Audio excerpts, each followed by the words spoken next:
Hi, welcome to Super Awesome Film Club, episode 31. Tonight we are going to be discussing Laura, directed by Otto Preminger from 1944.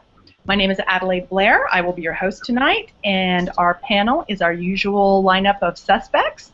We have Blair-Freese, our movie philosopher. Hi, Io. Hello. And we have Nick Thacker, our young man about town. Hello from Berkeley. Okay. So let's talk about Laura. Just so you know, we are going to spoil the hell out of this movie, so if you haven't seen it, you should probably go and watch it.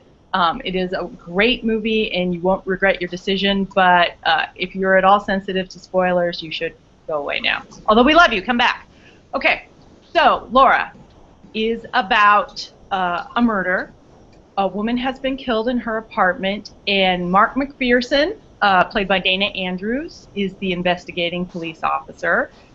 He's very matter-of-fact, pretty smart guy. So he starts to investigate all the different avenues, and he begins by talking to her friends. He talks to Waldo Lydecker, who is Laura's mentor and is obviously very in love with her. Waldo's played by Clifton Webb, one of my personal favorites. He talks to Shelby Carpenter, who is played by Vincent Price in what is probably his finest non-horror role. And Shelby is a somewhat shady opportunist who is riding on whosever coattails he can attach himself to. But ta-da! It turns out, oh, and as he's doing this, as he's like working the case and talking to all Laura's friends and hearing the stories about her, he actually kind of falls in love with her. But it turns out she's not actually dead. She's just been up at the cabin. What? Spoiler. Yeah, spoiler. She's been up at the cabin kind of trying to figure out if she's going to end up marrying Shelby because she heard from Waldo that Shelby was cheating on her. And so McPherson, Dana Andrews, has to figure out who the killer is. And even Laura herself is a suspect. And who was the other woman? Well, it turns out it was Diane Redfern, who was a model who Shelby was seeing on the side. So who was in Laura's apartment dressed up in her clothes because Shelby was meeting her there for an assignation. So they have to figure out who killed Diane Redfern. Laura's a suspect, Waldo's a suspect, Shelby's a suspect, and pretty much everybody in the world admits that they wanted to kill Laura at some point for some reason. Okay, so it's a film noir, but it's not as dark as some, but it kind of does touch on all the traditional film noir aspects. Io? Yeah, so I thought that this was a super fun, like, murder mystery. I think that one of the things that it's very successful at in being, like, a fun murder mystery, kind of making, like, poking fun at the murder mystery. I like the way that the writer played with tropes. So, like, everybody talks about Laura and she's so good, and she ends up being, just that, pinnacle of good type character. I'm going to disagree because she's definitely a femme fatale. Like, she lies to the police. She's obviously using Waldo. Well, I'm not saying that these aren't complex characters, so that's the thing. Okay. It plays with the tropes while giving them all complex characters. So, like, Laura is that pinnacle of good character, not without her shortfalls. But they all have, like, certain things. Like, Shelby is supposed to be kind of that, like, the one you least expect, which he says. Like, he says in a line, "Of course you'd interview me. I'm the one you'd least expect." Almost as announced that his caricature is going to be throughout the rest of the movie. But he's also selfish and, cheats people out of money, and he's got a complex character. So they all have these things. And, of course, the evil one is the one who ends up, trying to kill Laura and killing Diane. And he even says in it, like, I would, let's just, I'm really evil, let's just put it this way. I would, feel bad if my neighbor's kids got eaten by wolves or something along those lines. Like, he's the closest that epitome of evil. And he is, and he's very scary at the end. So I don't think we've actually mentioned yet who the killer is. which is Waldo Lydecker, who is Laura's mentor and is obviously in love with her in some way. Has some kind of attachment. He says he's obsessed with her. I don't necessarily know that he's capable of love, but he is very obsessed with her. Well, that's something that I was thinking about. So they show him with a lot of like symbols, like objects. So they show him with his cane, and he's always got his cane. They show him he has that obsession with the clock, and he hides things in the clock, and he gets more of the clock, and his vase, and he wants to take his vase back. I think he's just a very possessive man, and that's something that is pretty prominent throughout the movie. He's attached to these items. And I think for him, Laura is just another beautiful object, just like the beautiful clock and the beautiful cane and the vase. So that's my theory on how that attachment works out. Okay, yeah, I hadn't thought about it that way, but that makes a lot of sense. Is there anything else you'd like to say? Just at the end, I think it was very well done. I think it's fun to have him, Waldo starts off narrating the film, but he's also the one at the action part of the movie. He's also talking. It's his radio show as he's coming after her, playing in the background and kind of narrating the final, climax scene, just like Yeah. he's doing. And I Talking thought about the great gloves. super well done. Nick? Yeah, this is a lot of fun. Kind of like a lot of Hitchcock stuff. And maybe this is a film noir thing, but I think Laura does a really great job of merging kind of art cinema with the mainstream, and it's so peculiar in places, and it doesn't explain any of its eccentricities, like Lydecker in the bathtub. And So let's describe that scene. So when Mark McPherson first comes in to interview Waldo Lydecker, Lydecker is in a bathtub, and it is a gorgeous bathtub. Everything in Lydecker's house is exquisite. And he's in this typewriter. he's typing away, and he not only is just yeah, I'm in the tub, what of it? But at a certain point, he stands up and says, hand me the towel.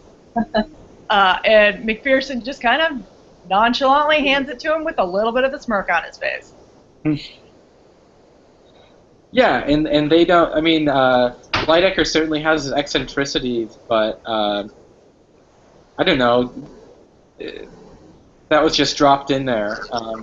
And it's very dry and flat in a lot of places, and then they drop in really melodramatic elements, like that final scene that I was talking about, where she turns on the radio and Lydecker is talking about the great loves of history as he's coming in to snuff her out.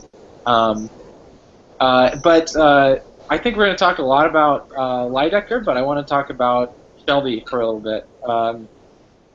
So, we don't often see Vincent Price in a non-horror role or without a mustache, and he seems so out of place in this character, and I don't mean that in a bad way, but it's like he's masquerading around as this really large framed, bulky, all-American businessman, but it just doesn't seem to fit, and I think it's that tension that makes us so weary about him. He's whatever he does, he just has this really androgynous kind of squishy energy to him, and I think he's really good in this movie. He's great.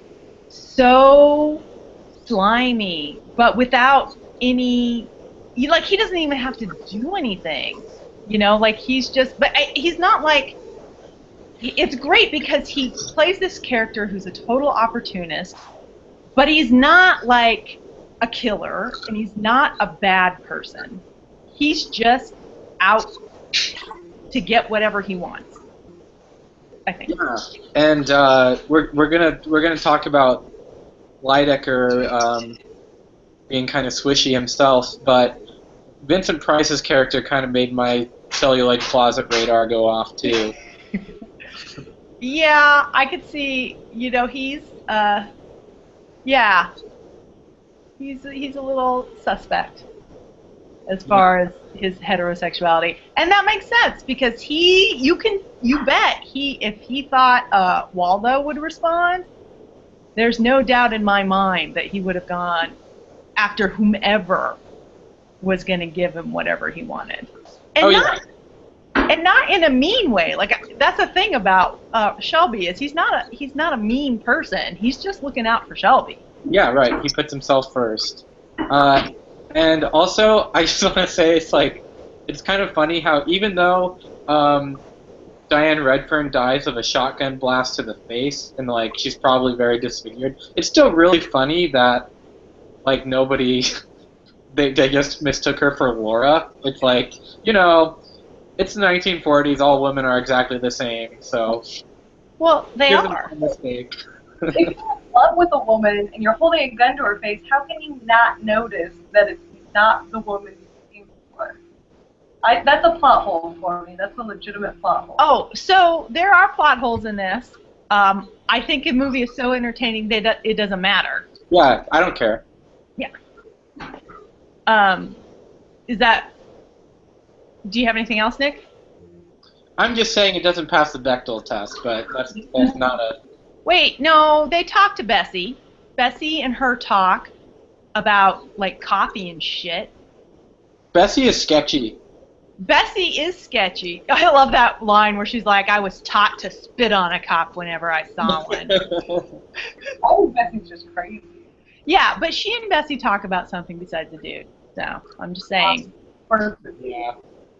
And it was also really hilarious when Bessie walks in and sees Laura for the first time after she's supposedly killed, and she collapses, and then Laura's talking to the detective afterward, and she's like, "Oh, somebody should have told her."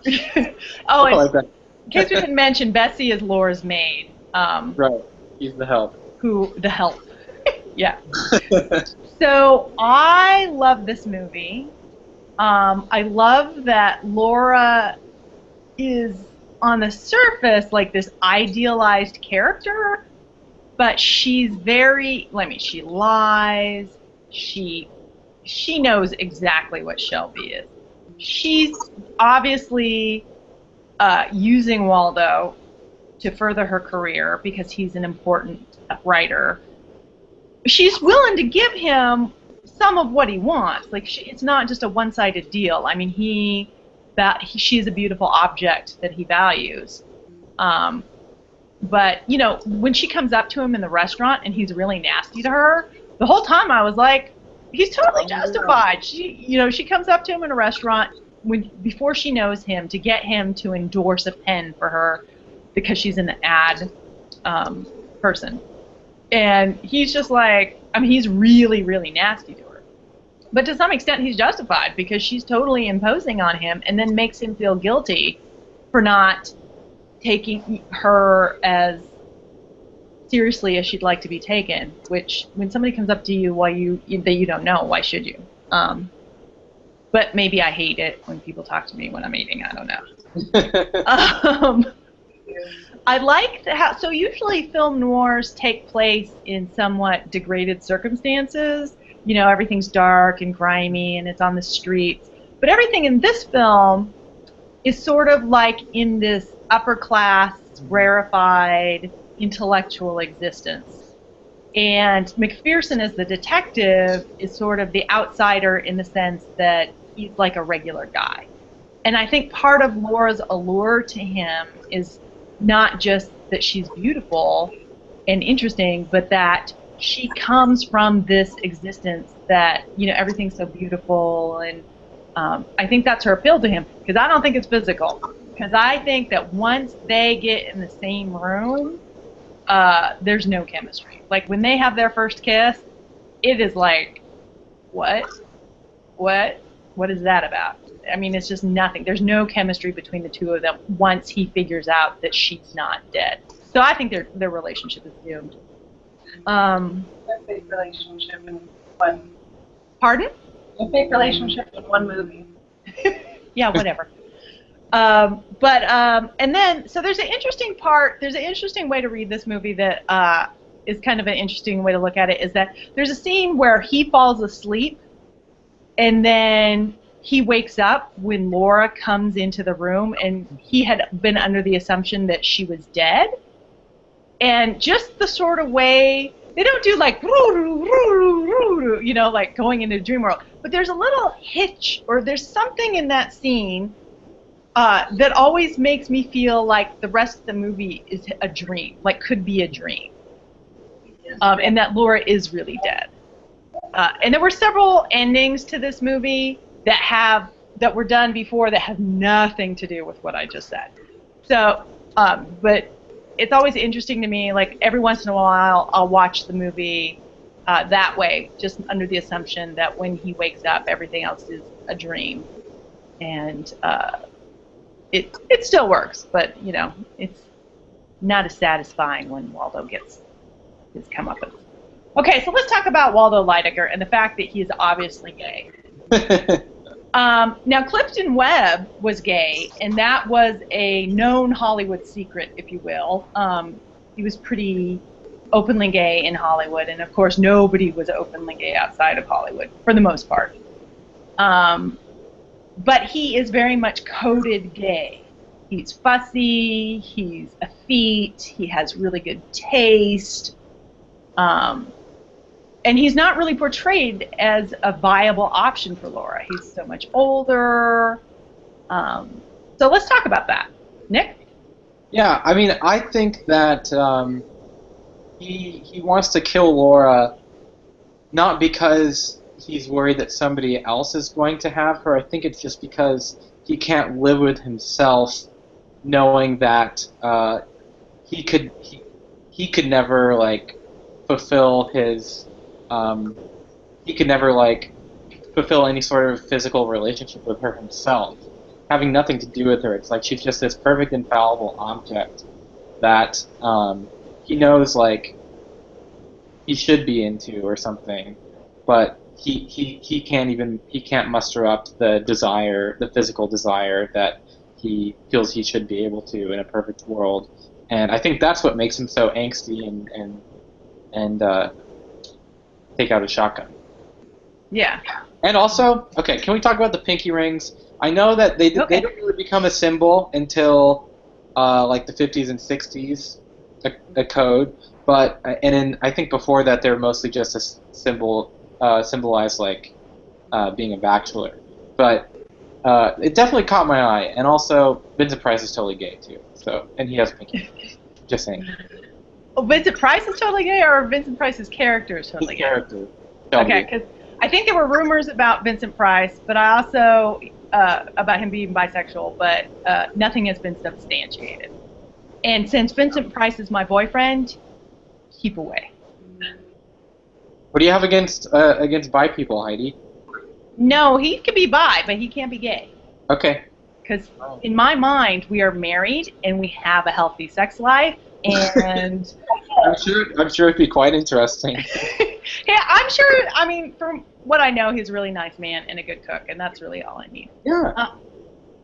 I'm not asserting that Vincent Price himself was gay. I'm just saying. No, there's a certain amount of swishiness, as you put it, to Shelby's character. I would say, I don't think he's gay. I think he's flexible. Yeah. You know, like, if Shelby wants something, Shelby is flexible on how he's going to get that. Flexible, and then he could marry a woman because it would benefit him. Yeah. Aya? Yeah, I mean, if we're still talking about Waldo's totally being gay, I think it kind of fits into this idea that he, does look at Laura as one of these beautiful objects he'd like to attain. And, kind of maybe even like Beard status, like, look, I'm in love with this beautiful woman.